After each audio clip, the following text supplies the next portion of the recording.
Hello दोस्तों, एक बार फिर से स्वागत है आपका आरंभ स्टडी पॉइंट में। आज हम पढ़ने वाले हैं क्लास 8 का यह हिस्ट्री का 11वां अध्याय है, कला क्षेत्र में परिवर्तन। बहुत ही इम्पोर्टेंट है कला क्षेत्र में परिवर्तन। और देखते हैं कि क्या क्या यहाँ पर परिवर्तन आपको देखने को मिलता है और यहाँ पर से क्वेश्चन आपको क्या क्या पूछा जाता है। तो चलिए शुरू करते हैं। लिखा गया है कि भारत की संस्कृति संपन्न एवं विविध है। प्राचीन एवं मध्यकालीन इतिहास के विभिन्न कालों में भारत के लोगों ने चित्रकला, स्थापत्य, नृत्य, संगीत, साहित्य के क्षेत्र में कई महत्वपूर्ण उपलब्धियां हासिल की थी। 18वीं सदी में देश के भीतर राजनीतिक विघटन का दौर चल रहा था। राजाओं एवं नवाबों की स्थिति जो है डावाडोल थी। डावाडोल एवं वित्तीय दृष्टि से कमजोर हो गई थी। फलतः कलाकार एवं साहित्यकार राजकीय संरक्षण से वंचित हो गए। सभी तरफ सांस्कृतिक पतन के लक्षण दिखाई दे रहे थे। पलासी की लड़ाई के बाद जो औपनिवेशिक शक्ति उभर रही थी, उनका प्रभाव देश के जीवन के कई पहलुओं पर पड़ रहा था। इस दौरान कला के क्षेत्र में भारतीय एवं यूरोपीय शैली एक दूसरे के निकट आई। इस इकाई में हम इस बात का अध्ययन करेंगे कि औपनिवेशिक कला के अंतर्गत चित्रकला, स्थापत्य एवं साहित्य के क्षेत्र में किस प्रकार का परिवर्तन हुआ। इन परिवर्तन को हम उपनिवेशवाद एवं राष्ट्रवाद से जुड़ाव की पृष्ठभूमि में देखने का प्रयास करेंगे। ठीक है, पहला यहाँ पर शुरू करेंगे औपनिवेशिक कला। औपनिवेशिक कला में क्या क्या होता है? तो औपनिवेशिक कला में अनेक यूरोपीय कलाकार अंग्रेज यूरोप जो है व्यापारियों एवं अधिकारियों के साथ भारत आए और उनके संरक्षण में अपने कला रूपों का प्रदर्शन किया। ये कलाकार चित्रकारी की नई शैलियाँ, विषयों, परंपराओं एवं तकनीकों की भारत में शुरुआत की। इनके द्वारा बनाए गए चित्रों को यूरोप के देशों में काफ़ी लोकप्रियता मिली, क्योंकि इन चित्रों के माध्यम से उन्हें विदेशों में भारत की छवि को दिखाने का अवसर मिला।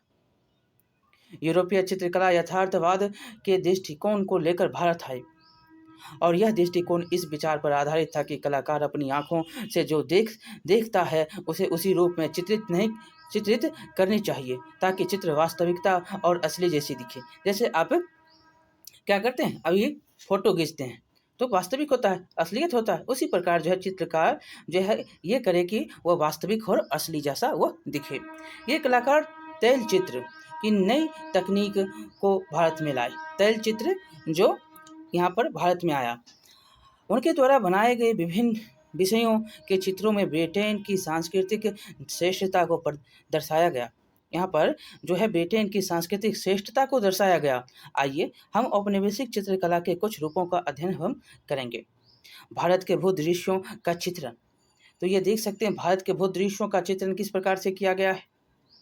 तो यहाँ पर है कि कुछ ब्रिटिश चित्रकारों ने भारत के भूदृश्यों की खोज में देश के विभिन्न क्षेत्रों की यात्राएं की। दरअसल ये चित्रकार भारत को एक आदिम देश साबित करने के लिए यहाँ की सांस्कृतिक विविधता को दिखाना चाहते थे। मतलब ये आदिम देश मतलब पुराना, तो भारत को एक आदिम देश साबित करने के लिए यहाँ की सांस्कृतिक विविधता को दिखाना चाहते थे।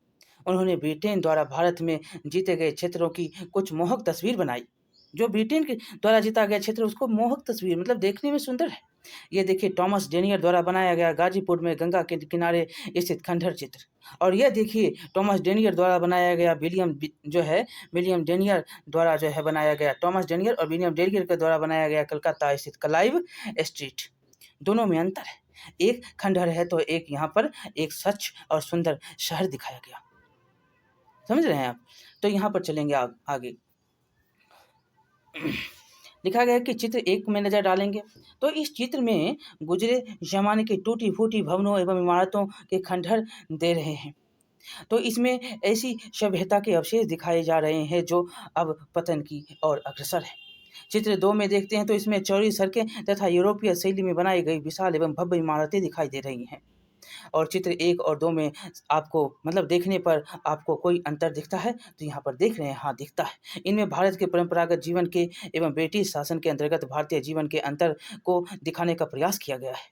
चित्र 1 में भारत में परंपरागत जीवन को जो है पतनोन्मुखी एवं गतिहीन बताया गया। वहीं चित्र 2 में ब्रिटिश शासन के तहत भारत के आधुनिकीकरण की छवि दिखाई गई है। डेनियल बंधुओं द्वारा उत्कीर्ण चित्रों की एल्बम को ब्रिटेन के लोग बड़ी उत्सुकता के साथ खरीदते थे, क्योंकि वे भारत में ब्रिटिश राज को जानना चाहते थे कि यहाँ पर कुछ तो हो रहा है, यहाँ पर पतन कौन हो रहा है। भारत का क्षेत्र पतन में है, प्राचीन पतन में है, और जहाँ ब्रिटिश शासन है वहाँ पर जो है पूरा वह क्या हो रहा है, आगे बढ़ रहा है। यहाँ देखिए उत्कीर्ण मतलब क्या होता है। उत्कीर्ण चित्र तो लकड़ी या धातु के छापे से कागज पर बनाए गए चित्र, समझ गए। लकड़ी या धातु के छापे से कागज पर बनाए गए चित्र उत्कीर्ण हो गया। और एल्बम होता था चित्र रखने की किताब। अभी भी आप खरीदते हैं, रखते हैं, सहेजते हैं, अपने तस्वीर को अच्छी तरह से सहेज कर रखते हैं। चलिए ये अब देखेंगे रूप चित्रण। रूप चित्रण में क्या हुआ, तो औपनिवेशिक चित्रकला की एक महत्वपूर्ण एवं लोकप्रिय शैली क्या था, रूप चित्रण था। मतलब छवि चित्रण थी। भारतीय राजवाड़े तथा ब्रिटिश लोग अपनी शक्ति तथा सत्ता तथा धन संपदा के प्रदर्शन के लिए किरमिच पर तस्वीरें बनवाई, जो है किरमिच पर ये तस्वीर बनाते हैं। ये देखिए रूप चित्र क्या है, तो किसी व्यक्ति का ऐसा चित्र जिसमें उसके चेहरे एवं हाव भाव पर विशेष जोर दिया गया हो। किरमिच मतलब क्या होता है, गाढ़ा या मोटा कपड़ा जिस पर चित्र उकेरा जाता था, समझ गए, जिस पर चित्र उकेरा जाता था किरमिच में। तो पूर्व के समय में छवि चित्र छोटे आकार में बनाई गई थी, किंतु औपनिवेशिक काल में जो है बनाई गई छवि चित्र आदमकद थे, बहुत ही बड़ा था। आदमकद मतलब बड़ा, ये देख सकते हैं कपड़े में। और ये जो है योहान जोफनी द्वारा बनाया गया रूप चित्र है। योहान जोफनी द्वारा बनाया गया 1784 में यह रूप चित्र है, जो हाव भाव को दर्शाया जा रहा है, किस प्रकार का हाव भाव है। आगे देखेंगे रूप चित्रण शैली की लोकप्रियता को देखते हुए अनेक यूरोपीय चित्रकार काम की तलाश में भारत आए। 1780 में भारत आए यूरोपीय चित्रकार योहान जोफनी, यहाँ पर देख रहे हैं योहान जोफनी द्वारा बनाया गया चित्र 3 और 4 रूप चित्रण का एक उदाहरण है। और इन चित्रों में भारतीय नौकरों को अपने अंग्रेज मालिकों की सेवा करते हुए दिखाया गया। यहाँ पर देख रहे हैं अंग्रेज मालिक का सेवा करते हुए यहाँ पर दिखाया गया तस्वीर। और इनमें भारतीयों की हैसियत को हीन मतलब दीनहीन एवं कमतर दिखाने के लिए धुंधली पृष्ठभूमि का उपयोग किया गया। मतलब इसका जो है भारत का जो लोग हैं उसकी हैसियत क्या है, दीनहीन है, कमतर है, ये दिखाने के लिए ये तस्वीर आप देख सकते हैं। जबकि अंग्रेज मालिकों को श्रेष्ठ साबित करने के लिए उन्हें कीमती परिधान पहने रोबीले एवं शाही अंदाज में दर्शाया गया है। कीमती मतलब कपड़ा पहना हुआ है। और यहाँ पर जो गरीब और कमतर जो दीनहीन है वो क्या है, वो गरीब है, ये धुंधला में दिखाया गया। धुंधला में ये जो है ये देख रहे हैं, ये सारे के सारे जो क्या हैं, तो ये भारतीय है, ये कमतर इनको ये सेवा करते हुए देख रहे हैं, यहाँ पर दिखाया गया है। तो चलिए यहाँ पर अब देखिए आगे, तो यहाँ पर आपको देखने को मिलेगा कि अंग्रेजों की देखा देखी कई भारतीय राजा और नवाब भी यूरोपीय कलाकारों से अपनी आदमकद जो है रूप चित्र बनवाए। और जॉर्ज बिलिसन द्वारा बनाया गया ये चित्र देख सकते हैं। जॉर्ज बिलिसन के द्वारा बनाया गया चित्र ये अर्काट के नवाब मोहम्मद अली खान का आदमकद रूप चित्र है। चित्र को देखने से आप समझ सकते हैं कि नवाब ने अपने शाही रौब-दाब को किस तरह दर्शाया है, जबकि नवाब अंग्रेजों से पराजित होकर उनके पेशन भोक्ता बन गए थे, क्योंकि वो अंग्रेजों की सांस्कृतिक श्रेष्ठता को स्वीकार करते हुए उनकी शैलियों एवं परंपरा को अपनाना चाहते थे। और यह देख सकते हैं कि इनकी तस्वीर यहाँ पर आप जॉर्ज बिलिसन के द्वारा बनाया गया अर्काट के नवाब मोहम्मद अली खां का तैल चित्र 1775। अब ऐतिहासिक घटनाओं का हम चित्रण देखेंगे जो यहाँ पर दर्शाया गया है। एक चित्र जो फ्रांसिस जो है हेमन द्वारा बनाया गया ये तैल चित्र 1762 का। यहाँ पर देखिए औपनिवेशिक चित्रकला की एक अन्य शैली इतिहास की चित्रकारी है। भारत में अंग्रेजों की जीत ब्रिटिश चित्रकारों के लिए चित्रकारी का एक प्रमुख विषय वस्तु थी। चित्र 6 हम देख रहे हैं। चित्र 6 में क्या दिखाया गया है कि चित्र 7 जो है उसमें ऐतिहासिक घटनाओं पर आधारित चित्रकारी का उदाहरण है। इकाई 2 में आप पढ़ चुके हैं कि अंग्रेज़ों ने प्लासी के युद्ध में सिराजुद्दौला को पराजित कर मीर जाफ़र को बंगाल का नवाब बनाया था। चित्र 6 में आप देख सकते हैं कि इसमें मीर जाफ़र और उसके जो हैं सैनिकों द्वारा प्लासी युद्ध के बाद लॉर्ड क्लाइव की अगवानी करते हुए दिखाया गया। ये लॉर्ड क्लाइव हैं, इसकी अगवानी करते हुए दिखाया गया है। आगे है ये चित्र 7। चित्र 7 में देखिए श्रीरंगपट्टनम के उस प्रसिद्ध लड़ाई को दिखाया गया जिसमें मैसूर के शासक टीपू सुल्तान की बुरी तरह पराजय हुई। इस चित्र में आप देखेंगे युद्ध के दृश्यों में आप देख सकते हैं कि जिसमें अंग्रेज सैनिक टीपू के सैनिकों का कत्लेआम कर रही है। ये चित्र जो है रॉबर्ट केर पॉटर द्वारा बनाया गया ये चित्र है 1800 में। और टीपू के किले पर ब्रिटिश झंडे को फहरा रही है। ब्रिटिश झंडे जो है फहरा रही है यहाँ पर। और ब्रिटिश चित्रकारों द्वारा ऐसे चित्र बनाने के पीछे मकसद था कि वे अंग्रेजों को शक्तिशाली साबित करें, ताकि अंग्रेजों की जीत जनता जो है के अंग्रेजों की जीत जनता के मन में बना रहे। यहाँ पर देखिए एक चित्र आपको यहाँ पर चर्चा करना है। अब चर्चा ये करना है कि पाश्चात्य चित्रकला ने अंग्रेजों की श्रेष्ठता को दर्शाने के लिए चित्रकला की कौन कौन सी जो है विषय शैली एवं परंपरा को अपनाया। कक्षा में चर्चा करिए। आपने देखा कि ऊपर में चित्र की कौन कौन सी कला यहाँ पर देखने को मिली, तो यहाँ पर चित्रकला की आपको ऐतिहासिक घटना की चित्रकला, और यहाँ पर आदमकद प्रतिमा जो शैली होती थी, रूप चित्रण की चित्रकला, और यहाँ पर आप देखें जो भारत के भू दृश्यों का चित्रकला, ये जो है दर्शाने की कोशिश किया गया। ये अंग्रेजों के द्वारा जो है दर्शाने एक नया जो है तकनीक लाया। और जो यूरोपीय चित्रकार थे वह भारत में ये चित्र बनाने के लिए आए थे। ये चित्र बनाने के लिए जो यूरोपीय व्यापारियों के साथ ये चित्रकार यहाँ पर प्रवेश किए थे। हमने ये सारी बातें यहाँ पर अभी पढ़ी, और यही आपसे क्वेश्चन भी किया जा रहा है कि पाश्चात्य चित्रकारों ने अंग्रेजों की श्रेष्ठता को दर्शाने के लिए चित्रकला के कौन से विषय। तो ऐतिहासिक परिधान वाला आप देखिए, जो आपने देखा यहाँ पर परिधान के रूप में आदमकद प्रतिमा दिखाया गया। ये कैसा चित्रकार, रूप चित्रण का चित्रकला, ये रूप चित्रण का चित्रकला दिखने को आपको मिला। ये सारे जो शैली हैं ये अपनाए गए।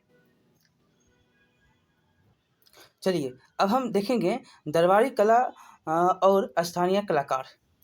इनका भी जो है बहुत ही बार क्वेश्चन पूछा जाता है, ध्यान से देखिएगा। और यहाँ पर हम देखेंगे भारतीय राज दरबार के संरक्षण में काम करने वाले स्थानीय कलाकारों ने साम्राज्यवादी कला शैली को किस प्रकार चुनौती दी। आइए हम देखते हैं कि विभिन्न दरबारों में जो है मौजूद स्थानीय कलाकार चित्रकला शैली के रुझानों को किस प्रकार व्यक्त कर रहे हैं। ये जो चित्र आप देख रहे हैं ये श्रीरंगपट्टनम स्थित दरिया दौलत महल के दीवार पर दरबारी चित्रकला द्वारा बनाया गया जो है ये भित्ति चित्र है। ये भित्ति चित्र है बनाया गया, या दीवार के जो है महल की दीवार पर दरबारी चित्रकार द्वारा जो है बनाया गया भित्ति चित्र है। जो दरबारी चित्रकार होते थे वो बनाए हैं ये तस्वीर। अब देखिए यहाँ पर मैसूर के शासक टीपू ने अंग्रेजों की सांस्कृतिक परंपराओं का विरोध करते हुए स्थानीय शैली एवं परंपराओं को संरक्षण दिया। उनके महल की दीवारें स्थानीय कलाकारों द्वारा बनाए गए भित्ति चित्र से सजे थे। ये क्वेश्चन बार बार पूछा जाता है, इसको भूलिएगा नहीं। भित्ति चित्र किसने शुरू किया, कहाँ पर होता है, ये क्वेश्चन पूछा जाता है। तो भित्ति चित्र क्या होता था? भित्ति चित्र होता था दीवार पर बनाया गया चित्र भित्ति चित्र होता था। अब देखिए यह चित्र जो दिखाया गया है यही क्या भित्ति चित्र है, और इस भित्ति चित्र में पोलीलूर के प्रसिद्ध युद्ध के दृश्य को दर्शाया गया है, जिसमें मैसूर की सेना ने अंग्रेजों को करारी शिकस्त दी थी। अब बंगाल में स्थानीय कलाकारों को अंग्रेजों की शैली एवं परंपरा को सीखने के लिए प्रोत्साहित किया जा रहा था बंगाल में। और चित्र 9 में आप देख सकते हैं मुर्शिदाबाद में स्थानीय कलाकार द्वारा निर्मित ईद के जुलूस का चित्र है। और यहाँ पर है कि स्थानीय कलाकार द्वारा बनाई गई तस्वीर में परिप्रेक्ष्य विधि का इस्तेमाल किया गया है। ये परिप्रेक्ष्य विधि का जो है यहाँ पर इस्तेमाल होता है। तो इस चित्र में नज़दीक और दूर वाली चीज़ों के बीच दूरी का बोध कराने के लिए रोशनी और परछाई का उपयोग किया गया। नज़दीक और दूर की, ये देख सकते हैं, ये दूर का, ये नज़दीक का, तो ये नज़दीक और दूर की दूरी को दर्शाने के लिए परछाई का, यहाँ पर रोशनी और परछाई का उपयोग किया गया है। और भारत में अंग्रेजी शासन की स्थापना हो जाने के बाद स्थानीय रियासतों के राज रजवाड़े और नवाब की स्थिति ऐसी नहीं रह गई थी कि वे कलाकारों को अपने दरबार में सेवा में रख सके। ऐसे में चित्रकार भी काम की तलाश एवं रोजी रोटी के लिए अंग्रेजों की शरण में जाने लगे। भारत आए अंग्रेजी अधिकारी एवं व्यापारी भी ऐसी तस्वीरें बनवाना चाहते थे जिससे कि वे भारत को समझ सके। इस प्रकार हम देखते हैं कि स्थानीय कलाकारों ने पौधा, जानवरों, इतिहास, इमारतों, पर्व त्योहारों और व्यवसायों, जाति, समुदायों की तस्वीर बनाने लगे और इन चित्रों को कंपनी चित्र के नाम से जाना जाता है। ये सारे चित्र क्या कहलाए? कंपनी के चित्र के नाम से जाने गए।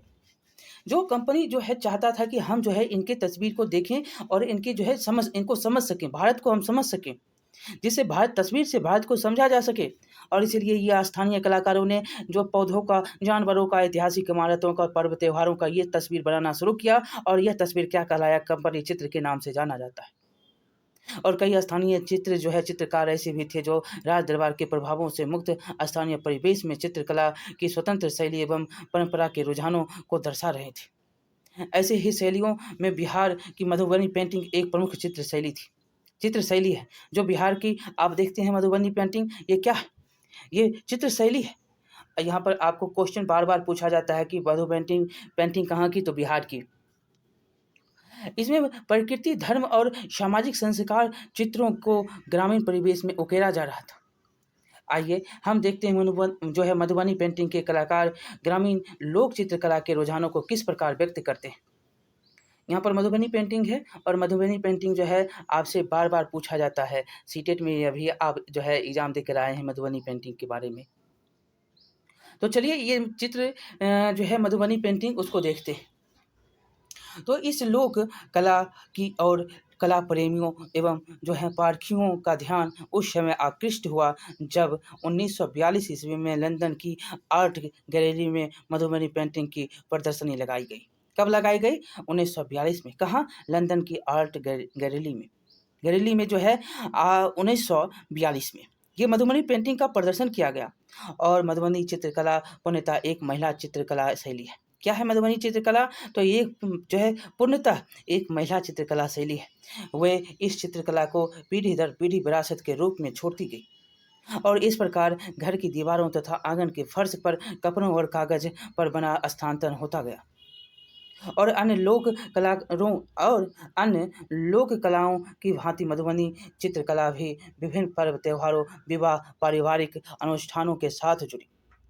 मधुबनी चित्रकला दो रूप हैं, एक भित्ति चित्र और एक अरिपन चित्र जो कि भूमि चित्र। दो रूप हैं, याद रखना है, इसे पूछ सकता है क्वेश्चन। देखिए भित्ति चित्र में देवी देवताओं, राधा कृष्ण लीला और राधा कृष्ण की लीला, राम सीता की कथा के चित्रों को प्रमुखता से दर्शाया गया। जो भित्ति दीवार पर जो बनाया जाता है वह मुख्य रूप से राम सीता, राधा कृष्ण, देवी देवता का चित्र प्रमुख रूप से था। विवाह के अवसर पर घर के बाहर और भीतर दीवारों पर रति और कामदेव के चित्र तथा पशु पक्षी के चित्रों को प्रतीक के रूप में चित्रित किया जाता था। आपने देख लिया कि मधुबनी का दो रूप है, एक भित्ति चित्र है, एक अरिपन चित्र है जो कि भूमि चित्रण कहलाता है। एक भित्ति चित्रों में आप देवी देवताओं और राधा कृष्ण लीला जो हो गया, राम सीता की कथा के चित्रों को यहाँ पर प्रमुखता दिया गया। तो वहीं पर विवाह के अवसर पर आप घर और बाहर के भीतर की दीवारों पर आप रति और कामदेव के चित्र, पशु पक्षियों के चित्र का प्रतीकों के रूप में आप प्रदर्शित करते हैं, चित्रित किया जाता है। अब देखेंगे दूसरा अरिपन चित्र। तो अरिपन चित्रों में आंगन या चौखट के सामने जमीन पर बनाया जाने वाला चित्र, जो आप रंगोली जो बनाते हैं, ये अरिपन चित्रों का ही है। ये अरिपन चित्र आंगन के या चौखट के सामने आप जमीन पर जो बनाते चित्र है, ये आप रंगोली के नाम से जानते हैं ना। इन्हें बनाने के लिए क्या क्या लगता है? तो इन्हें बनाने के लिए पिसे हुए चावल और पानी और रंग में मिलाया जाता है। जो पिसे हुए चावल को पानी और रंग में मिलाया जाता है, ये याद रखना है। पिसे हुए चावल को पानी रंग में मिलाते हैं। और अरिपन चित्र के अंतर्गत मनुष्य, पशु पक्षी, पेड़, फूल, फल, स्वास्तिक, दीप आदि के चित्रों को उकेरा जाता है। आप याद करिए, ये जो है अनुपम चित्र आप रंगोली को जानते हैं। कैसे-कैसे बनाते हैं, किस-किस चित्र का आप यहाँ पर प्रदर्शन करते हैं, ये आप खुद जानते हैं। आगे है कि मधुबनी शैली के चित्रों में चित्रित वस्तुओं का मात्र सांकेतिक रूप दिया जाता है। पहले के चित्र मुख्यतः दीवारों एवं फर्शों पर ही बनाए जाते थे, मगर कुछ वर्षों से कपड़े और कागज पर भी चित्रांकन की प्रवृत्ति जो है काफ़ी बढ़ी है। पहले जो है दीवार पर बनाए जाते थे, फर्श पर बनाए जाते थे, लेकिन अब कागज और जो है आपको कहाँ पे, कपड़े पर भी मिलते हैं। चित्रांकन की सामग्री जो है के नाम पर बाँस की कोंची और विभिन्न प्रकार के प्राकृतिक रंग होते हैं। ज़्यादातर रंग जो होते हैं वनस्पति से प्राप्त होते हैं, पेड़-पौधे से प्राप्त जो है, वनस्पति से प्राप्त जो है, मतलब इसी का रंग होता है। इस चित्रकला के प्रमुख कलाकारों में सिया देवी, कौशल्या देवी, शशिकला देवी, ये सारे का नाम देवी का याद रखिएगा। ये देवी जो हैं, सबका नाम याद रखिए। सिया देवी, कौशल्या देवी, शशिकला देवी, गंगा देवी, भगवती देवी आदि के नाम लिए जा सकते हैं। स्वतंत्रता प्राप्ति के बाद जो है यह चित्रकला अपने स्थानीय परिवेश की सीमा को लांघते हुए देश-विदेश की काफ़ी लोकप्रिय हुआ। देश-विदेश में क्या हुआ? काफ़ी लोकप्रिय हुआ और इसकी प्रदर्शनी आयोजित की गई। जापान के तोकामाची शहर में मधुबनी पेंटिंग का संग्रहालय बनाया गया है। कहाँ बनाया गया है? तो ये क्वेश्चन पूछा गया है। जापान के तोकामाची शहर में मधुबनी पेंटिंग का कहाँ पर संग्रहालय बनाया गया? तो जापान के तोकामाची शहर में मधुबनी पेंटिंग का संग्रहालय बनाया गया है। ये मधुबनी पेंटिंग को देख सकते हैं, आप बिहार के हैं, बिहार में मधुबनी पेंटिंग की जो है पराकाष्ठा आप देख सकते हैं और उनकी जो है कैसी-कैसी डिश आप देखते हैं कि दीवारों पर और जो है फर्श पे बहुत सारे जगहों पर आपको देखने को मिलती है। कॉलेज में जाइए, आप दरभंगा की ओर जाइए, आपको मधुबनी पेंटिंग और मधुबनी जाइए, आप सहरसा जाइए, आप सुपौल जाइए, बिहार के जो हैं उत्तर भागों में आपको मधुबनी पेंटिंग का बहुत ही ज़्यादा दृश्य देखने को मिलेगा। अब देखेंगे हम राष्ट्रवादी चित्रकला शैली। हमें तीर चित्रकारी दिखा, हमने जो है आपने रूप चित्रण को देखा, ये सब जो हैं चित्रकला धीरे-धीरे रूप चित्रण किसमें था? तो रूप चित्रण ब्रिटेन के थे। तो ये सब जो है यूरोपीय शैली था। ये तो आप देखिए ना यूरोपीय शैली था। आगे हम देखेंगे राष्ट्रवादी चित्रकला शैली के बारे में। देखिए इसमें लिखा गया है कि 19वीं सदी के अंतिम दशक एवं 20वीं सदी के प्रारंभ में जनसाधारण की तस्वीरों में राष्ट्रवादी संदेश दिए जाने लगे थे। कब? तो 19वीं सदी, मतलब 19वीं सदी के अंतिम दशक एवं 20वीं सदी के शुरुआत में यहाँ राष्ट्रवादी संदेश जो हैं दिए जाने लगे तस्वीर में। और जिन्होंने राष्ट्रवादी कला शैली को विकसित करने में महत्वपूर्ण योगदान दिया, ये कौन व्यक्ति थे? तो राजा रवि एवं चित्रकारों में से एक राजा रवि वर्मा, नाम याद रखिएगा। राजा रवि वर्मा उन चित्रकारों में से एक थे जिन्होंने राष्ट्रवादी कला शैली को विकसित करने में महत्वपूर्ण योगदान दिया। ये तस्वीर देख सकते हैं, राजा रवि वर्मा के द्वारा बनाया गया। आगे है कि इन्होंने तैलचित्र की यूरोपीय कला शैली को अपने चित्रकारी का आधार बनाया। उन्होंने रामायण, महाभारत और पौराणिक कहानियों के नाटकीय दृश्यों को किरमिच पर चित्रांकित किया। उनके द्वारा बनाए गए चित्रकला प्रेमियों के बीच काफ़ी लोकप्रिय हुई। चित्रों के प्रति लोगों के आकर्षण को देखते हुए राजा रवि वर्मा ने मुंबई, जो कि मुंबई पहले था, मुंबई में पेंटिंग प्रेस लगाई और यहाँ पर ये राजा रवि वर्मा के द्वारा मुंबई में पेंटिंग प्रेस लगाई गई। यहाँ उनके द्वारा बनाई गई तस्वीरों की छपाई बड़ी संख्या में होने लगी। अब आम लोग भी सस्ती कीमत पर उनके चित्रों को खरीद सकते थे। अब आम लोग भी उनके तस्वीर को, मतलब उनके जो बनाए गए तस्वीर हैं, चित्र हैं, उनको खरीद सकते हैं। यहाँ पर देखिए कलाकारों का आधुनिक स्कूल। अब देखिए कलाकारों का आधुनिक स्कूल खुलता है। तो आपने ऊपर में पढ़ा एक कौन चित्र था? तो किरमिच क्या होता था? तो मोटा कपड़ा होता था। क्या होता है? मोटा कपड़ा, गाढ़ा या मोटा कपड़ा जिस पर जो चित्र उकेरा जाता था। ये जो देख रहे हैं, ये मोटा गाढ़ा कपड़ा पर ही जो है चित्र उकेरा गया है। ये तेलीय चित्र जो राजा रवि वर्मा के द्वारा उकेरा गया। आपसे पूछा भी जाता है किरमिच क्या है? तो गाढ़ा या मोटा कपड़ा जो है जिस पर चित्र उकेरा जाता था, ठीक है, उसी को हम किरमिच कहते हैं।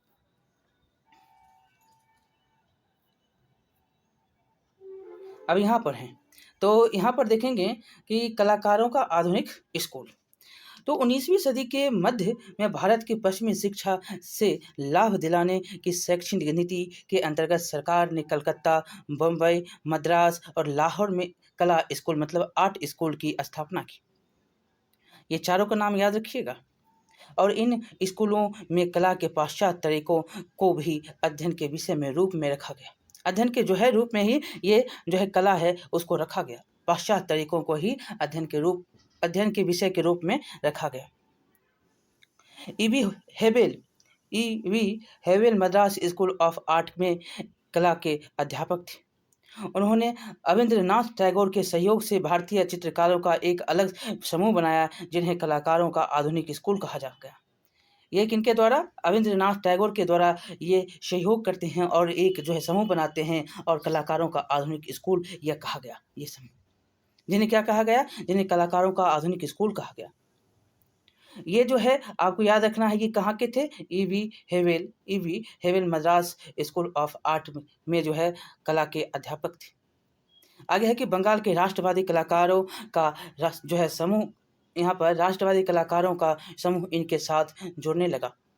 इस समूह के कलाकारों ने विषयों के चयन एवं तकनीक में अजंता के भित्ति चित्रों, मध्यकालीन लघु चित्रों एवं एशियाई कला जो है आंदोलन को प्रोत्साहन करने वाले जापानी कलाकारों से प्रेरणा ग्रहण की।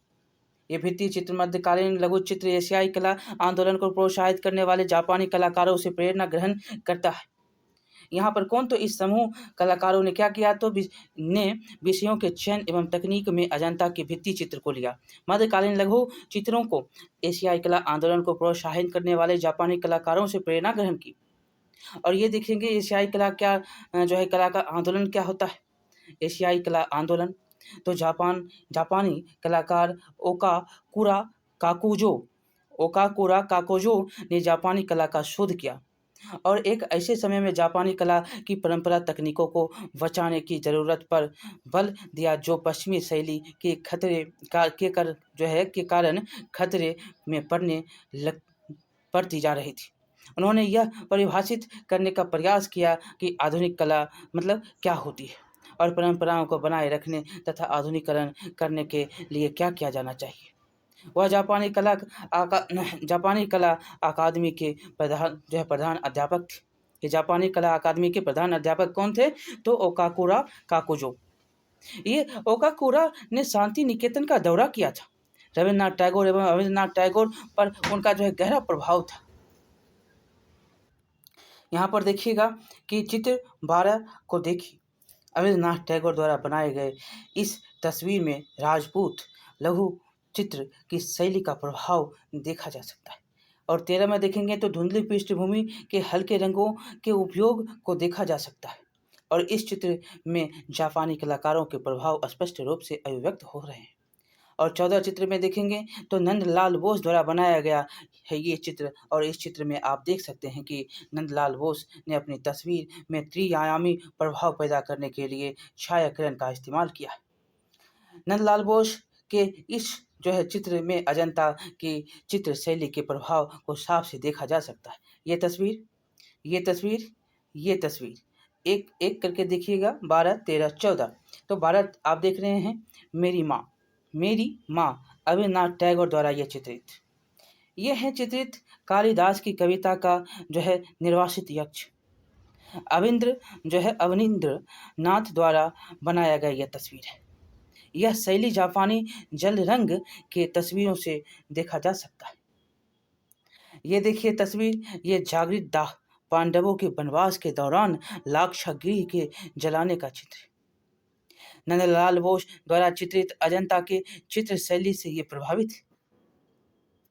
अब आगे है कि 20वीं सदी के दूसरे दशक के बाद कलाकारों का यह पृथक समूह अविंद्रनाथ के कला शैली से भिन्न वस्तुओं मतलब विचारों से प्रस्तुत किया।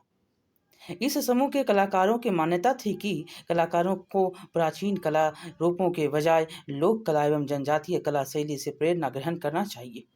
जैसे जैसे यह वहस और चलता रहा वैसे वैसे कला की नई शैलियाँ एवं परंपराओं का विकास होता रहा। यहाँ पर कुछ जो है क्वेश्चन आपसे पूछा जा रहा है, बताइएगा कि औपनिवेशिक चित्रकला एवं राष्ट्रवादी चित्रकला में अंतर क्या है? तो आपको पता है कि औपनिवेशिक चित्रकला की परंपरागत शैली कहाँ जहाँ सॉरी जो यहाँ पर आपको याद रखना है कि औपनिवेशिक चित्रकला की जो है परंपरागत शैली जहाँ रूप चित्रण थी, यहीं आदम जो है यानी कि आदमकद जो है चित्र, वहीं राष्ट्रवादी चित्रकला शैली में तेल चित्रकारी था। क्या था? राष्ट्रवादी चित्रकला में तेल चित्रकारी था, वहीं पर जो है औपनिवेशिक चित्रकला में आपको क्या मिलता है? परंपरागत शैली, जो कि रूप चित्रण था। औपनिवेशिक चित्रकला के अंग्रेज जो हैं मतलब कलाकार कौन थे? अंग्रेज कलाकार। वो अपनी देश की, अपनी जो है जगह की, अपनी जो है श्रेष्ठतम और वैभव अपने देशवासियों की दिखाना चाहते थे। वहीं पर भारतीय राष्ट्रीय चित्रकला अपने चित्रों के माध्यम से राष्ट्रवादी संदेश देते थे।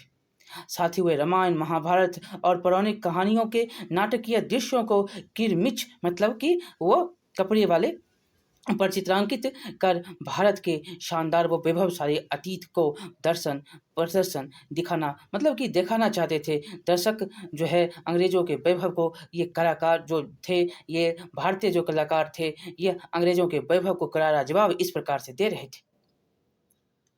और दूसरा क्वेश्चन आप देखिएगा, तो 7 और 8 में चित्रित लघु चित्रों को देखकर आप 12 की जो है चित्र की तुलना कर सकते हैं। क्या आपको कोई समानता और असमानता दिखती है? तो अगर आप 6 और 7 में मतलब 7 और 8 का चित्र यहाँ पर देखते हैं और उसके बाद 12 की तुलना करते हैं, तो यहाँ पर देखिएगा 6 और चलिए 6 पर चलते हैं पहले। 9, 8, 7, 8 का है, ये 7 है और ये 8 है। ये देख लिए। अब चलिए यहाँ पे 12 पे। ये आपका 12 है। ये देख रहे हैं, ये 12 है। तो इसमें अंतर आपको असमानता और समानता देखना है। तो देखिए, आपको असमानता समानता साफ-साफ दिखाई देती है। असमानता 12 में आपको दिखाई देती है। यहाँ पर जहाँ कक्षा जो है 7 यहाँ पर देखिए, तो 7 में आपने देखा, जो चित्र आपने देखा 7 में वो क्या है? वह चित्र लघु चित्र और पूरे जो है कैनवास पर चित्रित है। वहीं 8 में देखा कि मतलब मूल रूप से जो है चित्र मात्र जो है ऊपर एवं छोटे क्षेत्र में है। जबकि अधिकतर हिस्से धुंधली और पृष्ठभूमि के हल्के रंगों के उपयोग में जो है आपको यहाँ पर कंट्रास्ट मतलब विरोधाभास उत्पन्न करता हुआ दिखाई देता है। यहाँ पर आपको दिखाएँगे चित्र को, 8 नंबर चित्र को देखिए। यहाँ पर आप 8 नंबर चित्र को देख सकते हैं। श्रीरंगपट्टनम की ये तस्वीर आपको बनाया गया ये भित्ति चित्र है। ये दरिया दौलत महल की दीवार पर बनाई गई श्रीरंगपट्टनम स्थित दरिया दौलत महल की दीवार पर दरबारी चित्र द्वारा बनाया गया ये चित्र भित्ति चित्र है। तो ये भित्ति चित्र आप मूल रूप से क्या देखते हैं? ये बाहरी, भीतरी, तो ये पृष्ठभूमि को आपको दिखाता है, जो कोशिश करता है कि यह चित्र कैसा। ये चित्र में आपको अनेक मतलब कि कुछ-कुछ ऐसे चीज़ों को दिखाया गया है, मतलब कि देख सकते हैं कितनी लड़ाई-झगड़ा और साफ-साफ चित्र आप देख सकते हैं, इधर से जो है दिख रहा है। और आप जब देखते हैं विरोधाभास इसमें उत्पन्न करता है। वहीं पर आप देखिएगा 12 नंबर चित्र में, तो इस 12 नंबर चित्र में आपको साफ-साफ दिखाई देता है एक माँ है। एक माँ की तस्वीर यहाँ पर दिखाई गई है, जो रवींद्रनाथ टैगोर के द्वारा बनाई गई। ये देख सकते हैं साफ-साफ आपको दिखाई देती है। स्पष्ट रूप से जो ये इसमें क्या आपको दिखाई देता है, तो इसमें जापानी कलाकारों के प्रभाव को अभिव्यक्त रूप से देखा जा सकता है। तो ये आपने दिखा। अब हम जो है आगे चलेंगे, क्वेश्चन भी आपको हम यहाँ पर लगभग कर दिए। चलिए, अब जो है हम दूसरे पार्ट में करेंगे अब, छोड़िए। अब जो है हम दूसरा पार्ट करेंगे, दूसरा पार्ट में जो है ठीक है? अब जो है मिलते हैं अगले वीडियो में, और इसी के साथ जो है लाइक करिए, शेयर करिए, सब्सक्राइब करिए। और उसके बाद हम इसके जो है पार्ट नंबर 2 में भवन निर्माण की जो है नई शैली और नई इमारतें, उसको हम देखेंगे। ठीक है? चलिए मिलिए दूसरे चैप्टर में। बहुत-बहुत धन्यवाद।